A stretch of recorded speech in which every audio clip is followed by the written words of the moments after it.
Hello traders, welcome back to my YouTube channel. Traders, कल के session यानी 21 जून के लिए आपके लिए मैंने कुछ स्टॉक पिक करके रखे हैं। तो पहला जो स्टॉक है वो है टाटा स्टील। तो टाटा स्टील को हम लोग देख लेते हैं कि कौन से लेवल इंपॉर्टेंट है और कहाँ हमें एक अच्छा रेशो का ट्रेड मिल सकता है। तो देखिए, टाटा स्टील जो है कंटिन्यू जो है, अगर इसको देखें, ये जो सपोर्ट का एरिया था, ये सपोर्ट का एरिया को इसने ब्रेक किया। ब्रेक करके बाद पॉज ले रहा है, फिर फॉल हो रहा है, फिर पॉज ले रहा है, फिर फॉल हो रहा है। अभी क्या है कि अब इसमें जो इसका जो प्राइस का जो बिहेवियर है, अब नीचे जो है 850 का एक राउंड नंबर है और नीचे 800 का भी एक राउंड नंबर है। तो अब यहाँ पे थोड़ा सा ये पॉज ले सकता है। अब हम लोग इसको कैसे प्लान कर सकते हैं, तो इंट्राडे टाइम फ्रेम पे एक बार इसको देख लेते हैं। अभी क्या है कि इसको हम लोग एक रेजिस्टेंस लाइन यहाँ पे ड्रॉ कर लेते हैं। तो अब हम लोग क्या करते हैं कि कल के सेशन में अगर हम लोग को बाइंग करनी है, तो ये जो है ये एक ट्रेंड लाइन हो गया, ये इसके लिए एक ट्रेंड लाइन हो गया। सॉरी, मैं ऐसे ड्रॉ कर लेता हूँ। ये इसके लिए एक ट्रेंड लाइन हो गया और ये इसके लिए एक हायर लोअर हाई है। अब कल के सेशन में क्या होता है कि प्राइस फ्लैट खुले या फिर इस रेंज में खुलता है।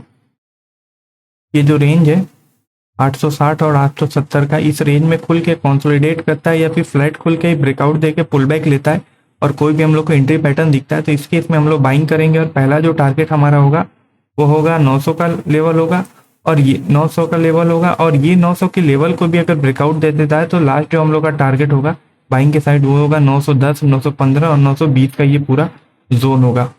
और अगर क्या होता है कि डायरेक्ट प्राइस जो है अगर यहाँ पे गैप डाउन खुल जाता है या फिर क्या होता है कि ये जो लेवल है, तो इस लेवल के पास जाके कोई भी प्राइस एक्शन बनाता है डबल टॉप डबल टॉप या एच पैटर्न, तो यहाँ पे हम लोग एक छोटे से स्टॉप लॉस के साथ यहाँ पे शॉर्ट करेंगे, क्योंकि एक रेजिस्टेंस का लेवल है। अगर फ्लैट खुलता है या फिर थोड़ा सा गैप डाउन खुल के इस लेवल के पास जाके कोई भी डबल टॉप पैटर्न बनाता है या फिर कोई भी एंट्री पैटर्न बनाता है, कैंडल स्टिक पैटर्न बनाता है बेरिश, तो हम लोग यहाँ पे शॉर्ट करेंगे। और इस केस में हमारा जो पहला टारगेट होगा 850 का होगा। दूसरा टारगेट हम लोग का ये जो जोन है 845 का लेवल हो सकता है। बहुत बड़ा गैप अप या गैप डाउन खुल जाएगा तो अवॉइड करेंगे। और एक केस इसमें ये भी हो सकता है कि अगर प्राइस जो है 870 के ऊपर खुलता है, खुल के यहाँ पे थोड़ा देर कूल ऑफ होता है प्राइस, उसके बाद जब अपसाइड मोमेंटम करेगा तो हम लोग बाइंग करेंगे। पहला जो टारगेट हम लोग का 890, 900, 910 और 920 का लेवल ये पूरा हो सकता है।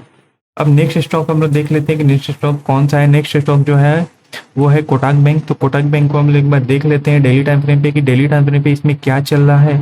तो कोटक बैंक जो है कंटिन्यू जो है ये फॉल होने बाद अब क्या है कि ये एक सपोर्ट का लेवल है। सॉरी, अब इसके लिए ये एक सपोर्ट का लेवल है, ये जो है इसके लिए एक सपोर्ट का लेवल है, यहाँ पे ये आया है।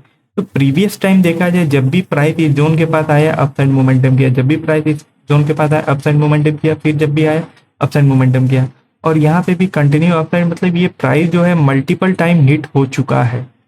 अब यहाँ भी आया है तो यहाँ भी हम लोग डायरेक्ट थोड़ा सा फॉल एक्सपेक्ट नहीं करते हैं। थोड़ा सा या तो यहाँ पे इस जोन के पास कंसोलिडेट करता है या फिर ये थोड़ा 1700 के लेवल के आसपास जाके एक पुल बैक लेके इसके बाद फॉल कर सकते हैं, क्योंकि ये रेजिस्टेंस सपोर्ट भी मल्टीपल टाइम हिट हो चुका है। अब ये रेजिस्टेंस बनने की प्रोबेबिलिटी बहुत ही हाई है। तो अब हम लोग यहाँ पे देखते हैं कि क्या इंट्राडे के टाइम फ्रेम में, 15 मिनट के टाइम फ्रेम में हम लोग को यहाँ पे क्या प्राइस एक्शन दिख रहा है और हम लोग यहाँ पे एग्जैक्ट क्या प्लानिंग कर सकते हैं। तो यहाँ पे एक रिट्रेसमेंट की जरूरत है, जहाँ की एक रेजिस्टेंस लाइन हम लोग ये ड्रॉ कर लें। तो एक रिट्रेसमेंट की यहाँ पे अभी भी ज़रूरत है, क्योंकि नो डाउट ये फॉल हुआ है और सपोर्ट के रेजिस्टेंस पे खड़ा है और सपोर्ट जो है सपोर्ट के लेवल पे खड़ा है और सपोर्ट भी मल्टीपल टाइम हिट हो चुका है। बट क्या है कि किसी भी ट्रेंड के लिए एक पुश फेज और एग्जॉशन फेज की ज़रूरत है। तो अभी चल रहा है ये पुश फेज, अब एक वेट करते हैं हम लोग एग्जॉशन फेज।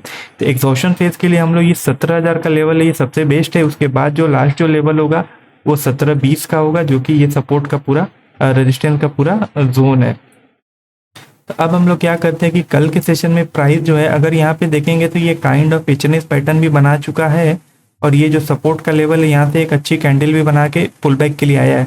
तो कल के सेशन में अगर प्राइस जो इस लेवल के आसपास खुलता है 1680, 1682, 85 के आसपास खुलता है, कंसोलिडेट करता है या फिर ब्रेकआउट दे के पुल बैक लेता है और डबल बॉटम पैटर्न या फिर कोई भी एंट्री पैटर्न बनाता है या फिर ये फ्लैट खुल के थोड़ा सा नीचे आता है और एक ऐसा एंगल बनाता है, तो हम इस केस में बाइंग करेंगे 1682 के ऊपर। पहला जो टारगेट हम लोग का होगा वो होगा 1700 का लेवल होगा। जब 1700 का लेवल अगर ये लेवल भी टारगेट हम लोग का हिट हो जाता है तो दूसरा टारगेट 1710 का हम लोग रखेंगे। फिर तीसरा जो 1720 का होगा, जो कि ये रेजिस्टेंस का एरिया पूरा और 1720 और 30 का लेवल भी हम लोग एक्सपेक्ट कर सकते हैं। और अगर प्राइस क्या होता है कि डायरेक्ट गैप अप खुल जाता है और गैप अप खुल के थोड़ा देर वेट करता है, कोई भी एंट्री पैटर्न बनाता है बाइंग के साइड, और हम लोग जब भी अप साइड निकलता है मोमेंटम कैंडल बनाता है, तो 1700 का लेवल राउंड नंबर हम लोग का पहला टारगेट होगा, दूसरा टारगेट 1720 का होगा, तीसरा टारगेट हम लोग का लास्ट जो है 1740 और 50 के लेवल का भी हो सकता है अगर गैप अप खुलता है तो।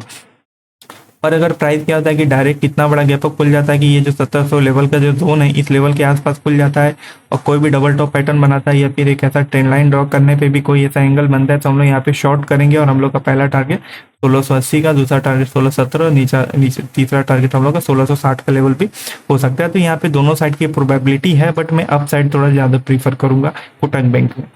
और अब देख लेते हैं कि टाइटन में क्या हुआ है। तो टाइटन में एक बार देख लेते हैं, टाइटन को डेली टाइम फ्रेम पे एक बार देखते हैं हम लोग क्या चल रहा है। तो टाइटन भी नो डाउट ये एक सपोर्ट के लेवल के आसपास है।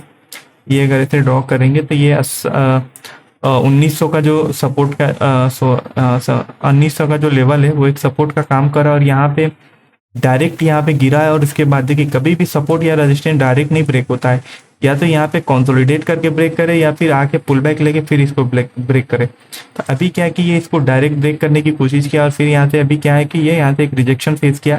तो अब क्या है कि यहाँ पे बहुत अच्छा है स्पेस है, ये जो रेजिस्टेंस का एरिया है 2000 का फिर 2100 का लेवल तक का यहाँ पे एक पुल बैक बन सकता है अगर प्राइस जो है हमारे ये के अकॉर्डिंग अगर काम करता है। तो अभी क्या है कि यहाँ पे देखें तो प्राइस भी जो है, क्योंकि यहाँ पे एक इन्वर्टेड एचएनएस पैटर्न बनाया हुआ है और ये रहा इसका नेकलाइन का एरिया जो कि 1980 का लेवल है। अब कल के सेशन में क्या होता है कि प्राइस फ्लैट खुलता है या फिर थोड़ा सा गैप अप खुल के इस लेवल के पास आता है 1980 के पास और थोड़ा कंसोलिडेट करके जब भी मोमेंटम बनाता है तो हम लोग का जो पहला जो टारगेट होगा वो ये होगा 2000 का लेवल होगा। और 2000 का भी लेवल हो अगर हम लोग का टारगेट हिट हो जाता है तो 2020 का होगा और 2020 के बाद हमारा जो टारगेट होगा 2040 के लेवल का भी आसपास का हो सकता है। और अगर क्या होता है कि डायरेक्ट जो है प्राइस जो है गैप अप ही खुल जाता है, गैप अप खुल के ये रेंज में थोड़ा कंसोलिडेट करता है, कंसोलिडेट करके अगर कोई प्राइस एक्शन बनाता है तो फिर हम लोग बाइंग करेंगे। अगर बाइंग के साइड का है तो हम लोग का इस केस में टारगेट होगा 2060 का। और अगर क्या होता है कि प्राइस डायरेक्ट जो है गैप अप या गैप डाउन खुल जाता है फिर इस केस में बहुत बड़ा गैप अप या गैप डाउन खुल जाता है, इस केस में हम लोग अवॉइड करेंगे क्योंकि यहाँ पे देखिए कि यहाँ पे ये ट्रेंड लाइन है और ये लोअर आई को ब्रेकआउट दे चुका है। तो एक पुल बैक के बाद बहुत ही अच्छा हम लोग को अपसाइड का मोमेंटम ये टारगेट सारे देखने को मिल सकता है, तो इस पे नज़र बना के आप रखिएगा। और जो है आज के लिए इतना ही है, मिलते हैं कल के एनालिसिस में, तब तक के लिए गुड बाय।